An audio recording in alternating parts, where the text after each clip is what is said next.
going on? It's Ben here. I am back again today doing another video. The subject of today's video is going to be wrapping up this little mini series I've been doing about my favorite seasons in NBA history. If you don't know, the reason I did this is basically because I think that there are certain seasons that stand out as being more entertaining or captivating or interesting overall that have better storylines than other seasons. So an example of a season in which I wasn't too interested would have been, let's see here, like 2009 to 10. We weren't really learning anything new that season. You had the Lakers repeating with the same team basically, same with the Celtics and the Cavaliers and the Magic, who all had basically kept the exact same core together and were just trying to repeat their success from the previous season. That being said, I didn't find that season to be too interesting just because everything kind of remained the same and there weren't that many storylines. LeBron repeated as MVP, so there wasn't a new like MVP storyline going on. Um, it just wasn't all that interesting to me. But so the point of the series is to identify seasons that I found pretty interesting or captivating. That being said, the season I will be capping off this series with would be the 2007 to 2008 season. Okay, so let's look here. The best team in the NBA this season was the Celtics with a record of 66 and 16. You had a very big storyline this year of the big three coming together between Ray Allen, Paul Pierce, and Kevin Garnett, and they were very captivating and interesting to watch and entertaining and all that jazz. And then you also had the rise of LeBron James becoming more of a legitimate player and contender in the league, bringing up the Cavaliers. They had gotten to the finals the previous season, so they were a repeating contender. You also had the rise of the Orlando Magic. This was the first year with Dwight Howard where they were legitimate contenders. They had made the playoffs the previous season, I believe, with a record of like 40 and 42 as the 8th seed.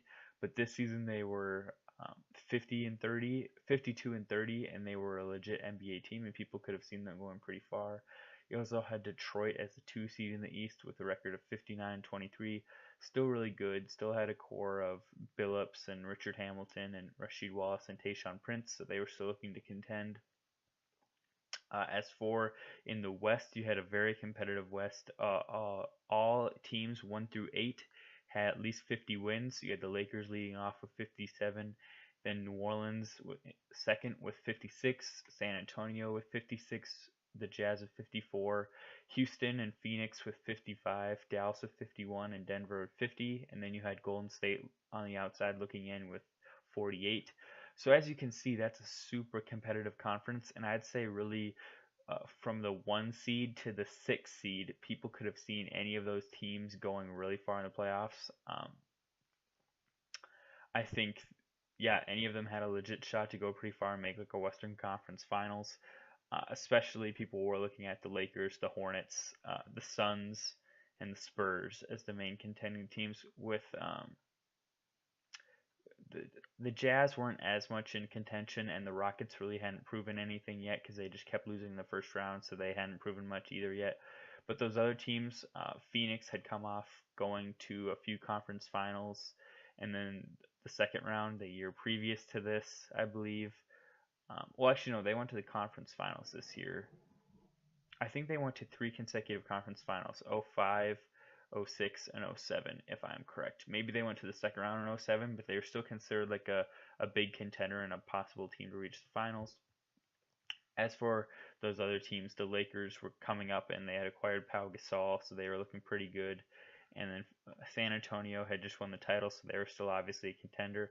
And then New Orleans had Chris Paul turned in an MVP caliber season and was doing really well, and that was really interesting. And there was a pretty good MVP debate between him and Kobe Bryant, but Kobe ultimately won it, even though a lot of people think that Chris Paul deserved to win it. So that was pretty interesting.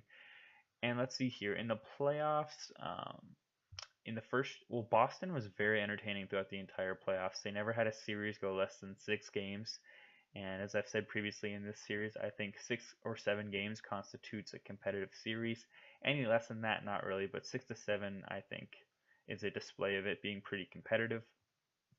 So Boston went to 7 games in the first round with Atlanta, who had only won 37 games, which is pretty shocking. They went to 7 games with Cleveland in the second round and beat them.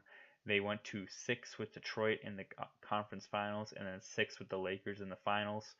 So although I'm going to address this right now, although Pau Gasol went down in the finals and it really wasn't as competitive as it could have been, I still think that that was a good series because the Lakers still pulled off getting the Celtics to 6 games even without their second best player.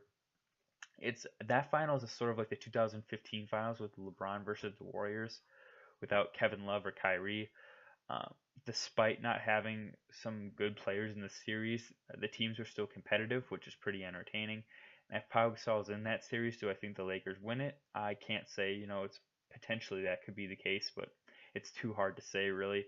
But I hope that people appreciate this season for what it was. Basically, just between all the struggles that Boston went through and proving that it could um, the big three idea could be a thing because that really set the NBA towards the ball rolling of getting to the Heat in 2010 and then the Warriors in 2016 and basically every team in 2018 trying to be a super team now. It seems like can have at least 3 stars, but they were really, I think, the team that laid the modern blueprint for the super team concept.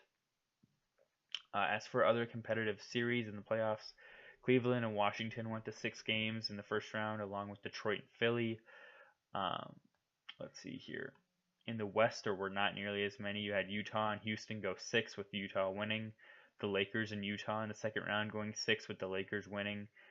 And then, San Antonio and New Orleans went 7 in the second round, and that was a pretty good series. And then the Lakers and San Antonio only won 5, so that wasn't too competitive. But although the series weren't that close, I think there was just this sense of excitement during the regular season. I feel like although Phoenix never made the finals during this stretch of time with Steve Nash and the fast-paced team, they still were considered like one of the teams to beat during this time frame. And the fact that they were the 6th seed with 55 wins shows how tough the Western Conference was at this time because I believe the year or in 2005 to 2006 they were a 54 win team and they were the 2 seed. So now being the 6th seed, I think it shows how strong the conference was. And even your 8 seeded team Nuggets was still a 50 win team, and you had a 48 win team on the outside looking in with Baron Davis and Monte Ellis and Steven Jackson. So I think that just speaks to how good this conference was this year and how much parity there was in that you had so many teams doing well. Even the 10 seed Portland was still 500. That's pretty good for a 10 seed. And the 11 seed Sacramento had 38 wins. That's better than the 8 seed in the East. So if Sacramento was in the East this year with a record of 38 and 44, instead of being the 11th seed in the West, it would have been the 8th seed in the East, which is pretty crazy. Let's see here. Portland was 10th in the West. They would have been 6th in the East, which is kind of crazy as well. So there was a little bit of a disparity between conferences, but I'm willing to accept a slightly weaker Eastern Conference to get a completely awesome, one of the best all-time years for the Western Conference. So that being said, I think that this was a really good year of parity and that there was a sense of like anybody being able to win. Because I think in retrospect, we look and we say, okay, the Lakers, we all knew that they were going to get to the finals and do super well. But that's not really accurate because the year before, they were still the Kobe Bryant, Smush Parker, Kwame Brown Lakers. Like, they weren't all that good. And this year, they were doing a lot better even before they got Pau. But then when they acquired Pau Gasol, they obviously skyrocketed it to be a way better team. But they were still unproven with that core at that point. And so it was still pretty exciting. And I think people honestly reasonably thought that probably between Phoenix, uh, San Antonio, New Orleans, and the Lakers, any of those teams could go pretty far. Maybe Houston, depending on how you felt about T-Mac and Yao Ming. But overall, pretty exciting to me. I thought it was a really cool season. Hope you guys enjoyed the video. Hope you check out some of the other ones if you have any interest in those other seasons or videos. And I hope you guys have a good day. See you next time. Bye.